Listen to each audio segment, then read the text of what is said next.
Hello and welcome to Chapter 1 of Managing Teams, an essential course for leaders in real estate.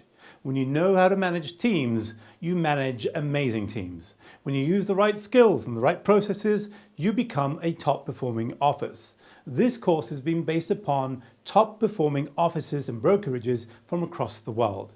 I've examined and studied for the last 28 years leadership, and more so in the last 3 years have I gone deeper into the leadership skills required for managers and team leaders in real estate.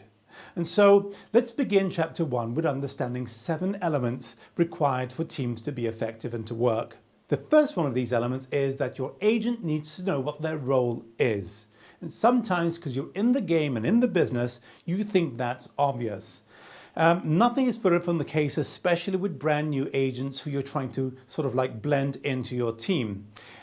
Agents must know exactly what they should do and what they shouldn't do from the outset, which means somehow this must be formulated and outlined in a way that they understand it clearly. So there's no vagueness. They know exactly what they can do. Can they take clients out? Do they have to wash their car? Can they upload listings? Can they not upload listings? And by when will they be able to? Is their role also part of the role to communicate? In what way? So it's important that they understand their role in the team, not just simply their role as an individual.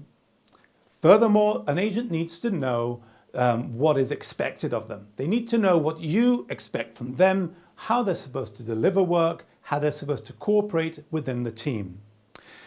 Team players must also know and be able to take initiative. Initiative and responsibility are essential. You want to build a team where your team players feel they can take the initiative and they don't fear trying things out. Of course, the way you arrive there is over time, because if you give too much ownership of a role to an agent who's new or inexperienced, they may turn around and make some big blunders, huge mistakes that can be very costly, and you want to avoid that. Also, team members need to be able to support each other. They must understand that that's also their role. They help each other out, they share information, they step in for one another when there's a need.